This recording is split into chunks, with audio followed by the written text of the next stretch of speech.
तो एक बार फिर से आप लोगों का स्वागत है हमारे चैनल ऑनलाइन एग्जाम इंस्टीट्यूट पर। तो ये आज 10वीं वीडियो होने वाली है। तो चलिए पहले क्वेश्चन पे चलते हैं हम लोग बिना टाइम वेस्ट किए हुए। तो इसमें कह रहा है अगस्त 2021 में जर्मनी में भारत के अगले राजदूत के रूप में किसे नियुक्त किया गया है। ठीक, तो यहाँ पर राइट आंसर हो जाएगा Harish Parvat Naini, option number second सही हो जाएगा। तो यहीं पर अगर जर्मनी की हम लोग कैपिटल की बात करें तो जर्मनी की कैपिटल हो जाएगी बर्लिन। और यहीं पर अगर राष्ट्रपति की बात करें हम लोग जर्मनी के, तो जर्मनी के राष्ट्रपति हो जाएंगे फ्रैंक वाल्टर स्टीन मियर। ठीक, तो ये हम लोग प्लस पॉइंट भी याद रखेंगे। फिर अगले क्वेश्चन पे कह रहा है यूएनओ के प्रथम महासचिव कौन थे। ठीक है, तो यहाँ पर इसका राइट आंसर हो जाएगा ट्रिगवे लाई, ऑप्शन नंबर सेकंड सही हो जाएगा। फिर तीसरे क्वेश्चन पे पूछ रहा है तिरुपति बालाजी मंदिर कहाँ स्थित है। तो तिरुपति बालाजी मंदिर जो है आंध्र प्रदेश में स्थित है। फिर हम लोग अगले क्वेश्चन पे चलते हैं। इसमें कह रहा है वन अनुसंधान संस्थान कहाँ स्थित है। ठीक है, तो ये देहरादून में स्थित है, ऑप्शन नंबर थर्ड सही हो जाएगा। फिर क्वेश्चन नंबर हम लोग पाँचवें पे चलते हैं। इसमें कह रहा है उत्पादन की प्रति इकाई कुल लागत क्या कहलाती है। ठीक है, तो देखिए अर्थशास्त्र से इकोनॉमिक्स से क्वेश्चन है ये, तो इसका राइट आंसर हो जाएगा औसत लागत, ऑप्शन नंबर। अगले क्वेश्चन पे चलते हैं। इसमें कह रहा है निम्नलिखित में से कौन भारत का पहला गवर्नर जनरल था। ठीक है, तो यहाँ पर इसका राइट आंसर हो जाएगा लॉर्ड विलियम बेटिंग। ठीक है, ऑप्शन नंबर सेकंड फर्स्ट सही हो जाएगा। तो ये भारत के पहले गवर्नर थे और बंगाल के अंतिम। ठीक है, फिर हम लोग अगले क्वेश्चन पे चलते हैं। इसमें कह रहा है GSAT-31 एक है। ठीक है, तो ये दूर संचार उपग्रह है, ये भारत का उपग्रह है। ठीक है, तो यहाँ से एक और प्लस पॉइंट बन रहा है कि ये जो GSAT-31 है ये कहाँ से भेजा गया था। तो ये फ्रेंच गुयाना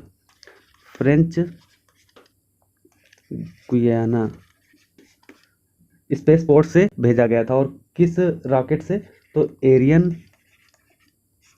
एरियन 5 रॉकेट से भेजा गया था। ठीक, तो ये दो जो नेम है ये याद रखेंगे हम लोग। फिर हम लोग अगले क्वेश्चन पे चलते हैं। इसमें कह रहा भारत में राज्य पुनर्गठन आयोग का गठन कब हुआ था। ठीक, तो ये 1953 में हुआ था। फिर अगले क्वेश्चन पे चलते हैं। इसमें कह रहा निम्न में से कौन सी एक कंप्यूटर की विशेषता नहीं है। तो यहाँ पर देखिए कंप्यूटर में स्पीड होती है, स्टोरेज होती है और विश्वसनीयता होती है, लेकिन अर्थव्यवस्था नहीं होती। तो यहाँ पर ऑप्शन नंबर सेकंड सही हो जाएगा। ठीक है, सॉरी थर्ड सही हो जाएगा यहाँ पर। फिर हम लोग अगले क्वेश्चन पे चलते हैं, ये भी कंप्यूटर से है। तो इसमें कह रहा कंप्यूटर की पहली भाषा रिक्त स्थान थी। तो जो कंप्यूटर की पहली भाषा है वो फोर्ट्रॉन हो जाएगी। यहाँ पर ऑप्शन नंबर थर्ड सही हो जाएगा। ठीक है, तो यहाँ पर अगर फोर्ट्रॉन का फुल फॉर्म पूछ ले आपसे तो फोर्ट्रॉन का फुल फॉर्म हो जाएगा फार्मूला ट्रांसलेशन। ठीक है, फिर हम लोग अगले क्वेश्चन पे चलते हैं, क्वेश्चन नंबर 11 पे। इसमें कह रहा भारत में पहला परमाणु रिएक्टर रिक्त स्थान पर स्थापित किया गया था। ठीक है, तो यहाँ पर देखिए तारापुर और बॉम्बे दो हैं। तो अगर परमाणु रिएक्टर की बात करें तो हमारा बॉम्बे हो जाएगा। ठीक, अगर यहीं पर आपसे पूछे कि भारत का पहला परमाणु ऊर्जा संयंत्र, ठीक है, जिसको हम लोग परमाणु ऊर्जा संयंत्र, अगर परमाणु ऊर्जा संयंत्र बोले मतलब न्यूक्लियर पावर प्लांट आपसे पूछे भारत का पहला, तब तारापुर हो जाएगा। ठीक है, लेकिन अगर परमाणु रिएक्टर की बात करें तो हमारा बॉम्बे सही आंसर होगा। ठीक है, तो यहाँ पर कंफ्यूज मत होना, दो क्वेश्चन बनते हैं तारापुर और बॉम्बे से। बॉम्बे में परमाणु रिएक्टर है और तारापुर में न्यूक्लियर पावर प्लांट है, इंडिया का पहला। ठीक है, फिर अगले क्वेश्चन पे चलते हैं। इसमें अगर तुगलक काल में बिहार की राजधानी कहाँ थी, तो इसका राइट आंसर हो जाएगा बिहार शरीफ में।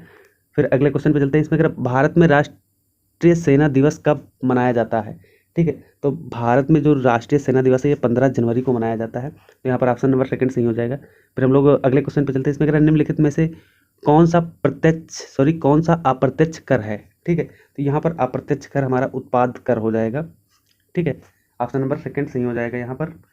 तो यहीं पर अगर हम लोग प्रत्यक्ष और अप्रत्यक्ष कर की बात करें तो प्रत्यक्ष कर के कुछ एग्जांपल हैं, जैसे आयकर, निगम कर, संपत्ति कर, उपहार कर या व्यय कर। ठीक है, तो ये सारे प्रत्यक्ष कर के एग्जांपल है। अगर यहीं पर हम लोग प्रत्यक्ष कर के कुछ एग्जांपल की बात करें तो प्रत्यक्ष कर में अप्रत्यक्ष कर में हो जाएगा हमारा उत्पाद शुल्क, ठीक, और सीमा शुल्क जिसको हम लोग टोल टैक्स भी बोलते हैं, बिक्री कर, वस्तु एवं सेवा कर जिसको GST बोलते हैं। ठीक है, तो ये कुछ हमारे इनडायरेक्ट टैक्स के एग्जाम्पल हैं कुछ। ठीक है, तो हम लोग अगले क्वेश्चन पे चलते हैं। इसमें कह रहा खिलाफत आंदोलन किस वर्ष में शुरू किया गया था। ठीक है, तो इसका राइट आंसर हो जाएगा 1919 में खिलाफत आंदोलन शुरू किया गया था। ठीक है, तो यहीं पर अगर हम लोग कुछ प्लस पॉइंट की बात करें तो देखिए गांधी जी से बहुत सारे क्वेश्चन पूछे जाते हैं। तो सबसे पहला सन जो है 1915 में गांधी जी भारत वापस आए थे। ठीक है, फिर 1917 में हम लोग याद रखेंगे, 1917 में चंपारण सत्याग्रह स्टार्ट किया गया था, चंपारण सत्याग्रह।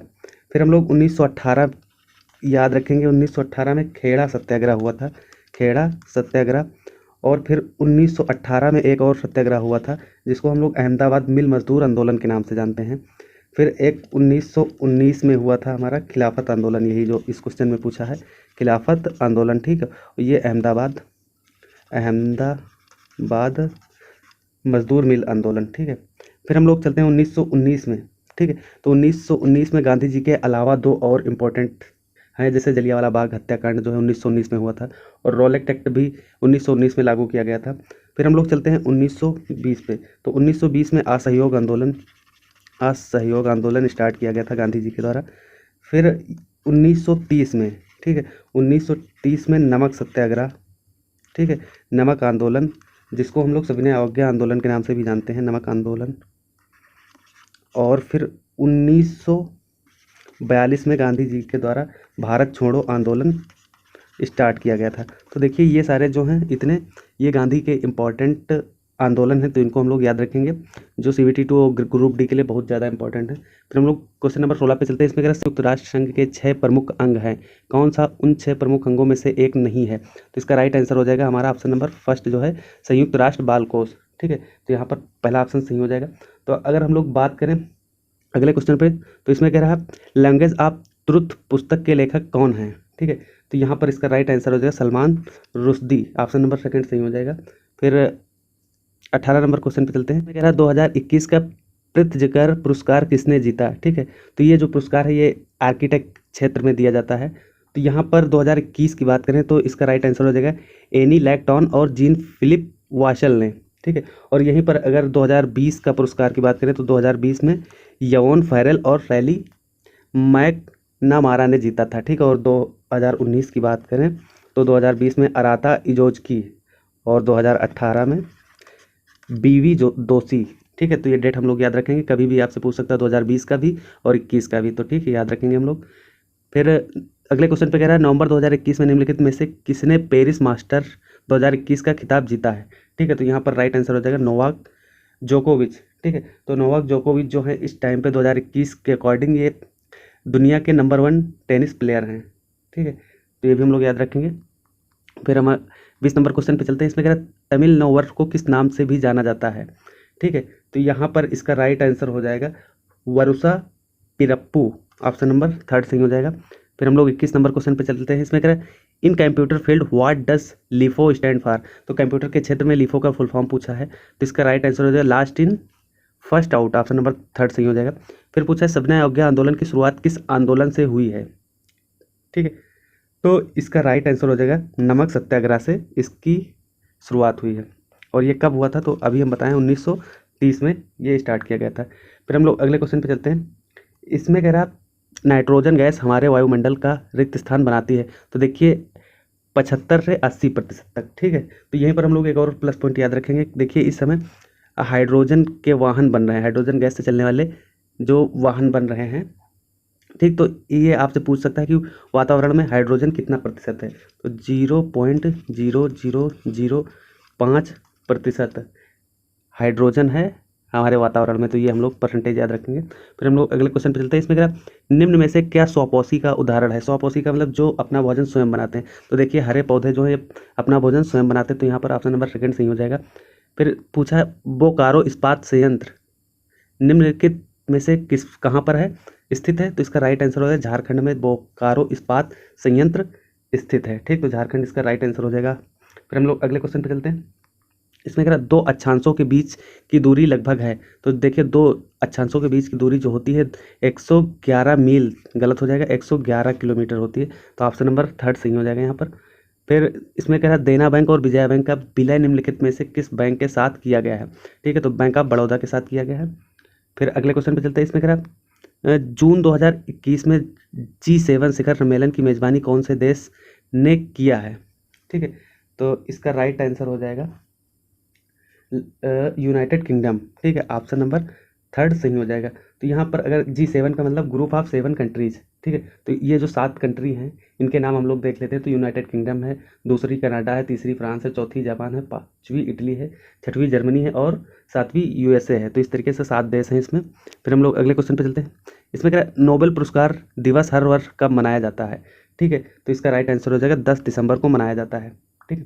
तो यहीं पर अगर हम लोग 2021 के जो नोबेल पुरस्कार विजेता हैं उनके बारे में हम लोग कुछ जान लेते हैं जो इंपॉर्टेंट हैं, जो ग्रुप डी या एनटीपीसी सीबीटी 2 में पूछ सकता है आप लोगों से। तो देखिए फिजियोलॉजी या औषधि के क्षेत्र में किनको मिला है, तो डेविड जूलियस और आर्द्रेम पाउटियन को मिला है, ठीक है, तो ये याद रखेंगे। फिर केमिस्ट्री में किसको मिला है, तो बेंजामिन लिस्ट और डेविड डब्ल्यू.सी. मैकमिलन को मिला है। फिजिक्स में स्क्यूरो मनाबे और क्लाउस को मिला है, और जियोर्जियो पेरिसिस को मिला है। फिर अगर यहीं पर लिटरेचर मतलब साहित्य के क्षेत्र में किसको मिला, तो अब्दुल रजाक गुसा को मिला है, अब्दुल रजाक गुरना है, यहाँ पर साहित्य के क्षेत्र में मिला है। और अगर शांति के क्षेत्र में करें हम लोग बात, तो शांति के क्षेत्र में मारिया रशा और दामित्री मुराटो को मिला है। फिर इकोनॉमिक्स के क्षेत्र में मतलब आर्थिक विज्ञान के क्षेत्र में David card, Joshua D Angrist और गुइडो डब्ल्यू इम्बेंस को मिला है, ठीक। तो ये हम लोग प्लस पॉइंट याद रखेंगे, आप लोग इसका स्क्रीनशॉट ले सकते हैं, ठीक है। तो अगले क्वेश्चन पे चलते हैं हम लोग। तो इसमें अगर निम्नलिखित में से कौन सा रोग विषाणु से होता है, ठीक है, तो यहाँ इसका राइट आंसर हो जाएगा कोविड-19 जो है ये वायरस से होता है। बाकी के ये जो 3 है हैजा, टाइफाइड और 6 रोग ये हमारी बैक्टीरिया से होते हैं, ठीक है। तो हम लोग अगले क्वेश्चन पे चलते हैं।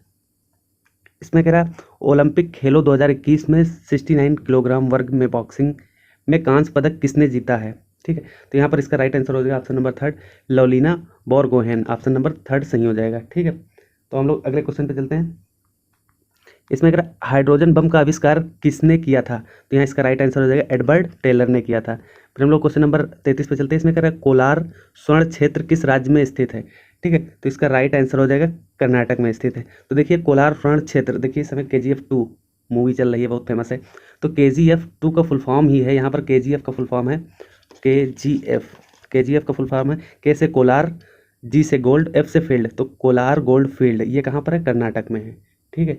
तो यहाँ KGF 2 से एक क्वेश्चन बना है फिल्म से कि कोलार स्वर्ण क्षेत्र कहाँ पर है, तो ये कर्नाटक में है, ठीक है। तो यहीं से अगर आपसे पूछ ले KGF का हेडक्वार्टर कहाँ है, ठीक है, तो ये जो कोलार है ये कर्नाटक का डिस्ट्रिक्ट है, और इस डिस्ट्रिक्ट में एक मान लो एक टाउनशिप है या एक शहर है छोटा सा, रॉबर्ट सोनपत, ठीक है, इसका हेडक्वार्टर कहाँ है, रॉबर्ट सोनपत में है। तो हम लोग अगले क्वेश्चन पे चलते हैं। इसमें कह रहा भीम ऐप को प्रधानमंत्री नरेंद्र मोदी द्वारा रिक्त स्थान को लॉन्च किया गया था, ठीक है, तो इसका राइट आंसर होगा 30 दिसंबर 2016 को लॉन्च किया गया था। फिर अगले क्वेश्चन पे चलते हैं। इसमें 1 जनवरी 2022 को रेलवे बोर्ड के अध्यक्ष और मुख्य कार्यकारी अधिकारी के रूप में किसे नियुक्त किया गया है, ठीक है, तो इसका राइट आंसर हो जाएगा BK त्रिपाठी को नियुक्त किया गया है। फिर अगले क्वेश्चन पे चलते हैं। इसमें भारतीय संविधान का अनुच्छेद 21A इनमें से किससे संबंधित है, ठीक है, तो जो अनुच्छेद 21A है ये शिक्षा के अधिकार से है, राइट टू एजुकेशन से है, तो ऑप्शन नंबर हमारा 4 सही हो जाएगा। फिर अगले क्वेश्चन पे चलते हैं। इसमें दिसंबर 2021 में वर्ल्ड एथलेट्स द्वारा woman of the year award से किसे सम्मानित किया गया है, ठीक है, तो यहाँ पर राइट आंसर हो जाएगा अंजू बाबी जॉर्ज को, ठीक है। फिर अगले क्वेश्चन पे चलते हैं। इसमें दिल्ली सल्तनत के तुगलक वंश का अंतिम शासक कौन था, ठीक है, तो इसका राइट आंसर हो जाएगा नासिर उद्दीन महमूद, ऑप्शन नंबर 3 सही हो जाएगा। फिर इसमें अक्टूबर 2021 में हुनर हाट के 30वें संस्करण का उद्घाटन निम्नलिखित में से किस शहर में किया गया था, ठीक है, तो यहाँ पर हुनर हाट 2021 का उद्घाटन देहरादून में किया गया था। फिर अगले क्वेश्चन पे चलते हैं। इसमें अंतर्राष्ट्रीय हॉकी महासंघ का मुख्यालय कहाँ स्थित है, तो इसका राइट आंसर हो जाएगा स्विट्जरलैंड में, और स्विट्जरलैंड की अगर राजधानी की बात करें तो कहाँ पर है, तो बर्न में इसकी राजधानी है स्विट्जरलैंड की, ठीक है। फिर हम लोग 41 नंबर क्वेश्चन पे चलते हैं। इसमें दिसंबर 2021 में सशस्त्र सीमा बल SSB के महानिदेशक का अतिरिक्त प्रभार किसे दिया गया है, ठीक, तो इसका राइट आंसर हो जाएगा संजय अरोड़ा को SSB का अतिरिक्त प्रभार दिया गया है, ठीक है। फिर हम लोग अगले क्वेश्चन पे चलते हैं। इसमें फॉर्च्यून इंडिया की सबसे शक्तिशाली महिला 2021 की सूची में नीता अंबानी की रैंक क्या है, ठीक है, तो नीता अंबानी द्वितीय स्थान पर है। अगर प्रथम पे बात करें तो प्रथम पे हमारी निर्मला सीतारमण है, ठीक है, निर्मला सीतारमण ये पहले स्थान पे हैं, ठीक है। तो अगले क्वेश्चन पे चलते हैं। इसमें बिहार के राज्यपाल कौन है, ठीक है, तो बिहार के राज्यपाल फागू चौहान है। नीतीश कुमार कौन है, तो बिहार के CM हैं, ठीक है। फिर अगले क्वेश्चन पे चलते हैं। इसमें बक्सर का युद्ध कब लड़ा गया था, ठीक है, तो यहाँ पर बक्सर का युद्ध 1764 में लड़ा गया था, ऑप्शन नंबर 1 सही हो जाएगा। फिर इसमें कौन सा देश पादप आधारित कोविड-19 वैक्सीन के उपयोग को अधिकृत करने वाला पहला देश बन गया है, ठीक है, तो यहाँ पर ऑप्शन नंबर हमारा 4 सही हो जाएगा, कनाडा, ठीक। तो अगले क्वेश्चन पे चलते हैं। इसमें हार्पर कॉलिन्स द्वारा प्रकाशित ममता बियॉन्ड 2021 नामक पुस्तक के लेखक कौन है, ठीक है, तो इसका राइट आंसर हो जाएगा जयंत घोषल, ठीक। फिर 47 नंबर क्वेश्चन पे चलते हैं। इसमें कह रहा है 2022 एशियाई खेल किस देश में आयोजित किए जाएंगे, ठीक है। तो इसका राइट आंसर हो जाएगा चीन में आयोजित किए जाएंगे। फिर अगले क्वेश्चन पे चलते हैं। इसमें कह रहा है किस देश का रेलवे भारत से 420 ब्रॉड गेज वैगन खरीदेगा, ठीक है। तो यहाँ पर इसका राइट आंसर हो जाएगा, देखिए रेलवे का है क्वेश्चन, बांग्लादेश जो देश है वो इंडियन रेलवे से 420 ब्रॉड गेज वैगन खरीदेगा। तो ऑप्शन नंबर फर्स्ट सही हो जाएगा, बांग्लादेश। फिर हम लोग अगले क्वेश्चन पे चलते हैं। इसमें अगर जेट दुनिया की पहली स्वच्छ ऊर्जा हाइड्रोजन से चलने वाली फ्लाइंग बोट किस शहर में लॉन्च होने वाली है, ठीक है। तो ये दुबई में लॉन्च होने वाली है, ऑप्शन नंबर 4 सही हो जाएगा। फिर हम लोग 50 नंबर क्वेश्चन पे चलते हैं। इसमें कह रहा है किस देश का लक्ष्य 2023 में मंगल पर अपना पहला चालक दल मिशन भेजना है, ठीक है। इसका राइट आंसर हो जाएगा चीन, ऑप्शन नंबर सेकंड सही हो जाएगा। फिर हम लोग इस वीडियो की लास्ट क्वेश्चन पे चलते हैं। इसमें कह रहा है भारत की पहली समुद्र सुरंग का निर्माण किस शहर में होगा, ठीक। तो मुंबई शहर में होगा, ऑप्शन नंबर 4 सही हो जाएगा। तो इस तरीके से इस वीडियो में हमने 51 क्वेश्चन कंप्लीट किए हैं, ठीक है। तो आपसे उम्मीद है कि ये वीडियो आप लोगों को काफ़ी अच्छी लगी होगी। तो अगर अभी तक हमारे चैनल को सब्सक्राइब नहीं किए तो प्लीज़ चैनल को सब्सक्राइब कर लें और लाइक का बटन ज़रूर दबाएं। अगर आपको कुछ राय देनी है या कुछ, तो आप हमारे वीडियो पे कमेंट कर सकते हैं, ठीक है। तो वीडियो को कंप्लीट देखने के लिए धन्यवाद। मिलते हैं कल एक नई वीडियो के साथ।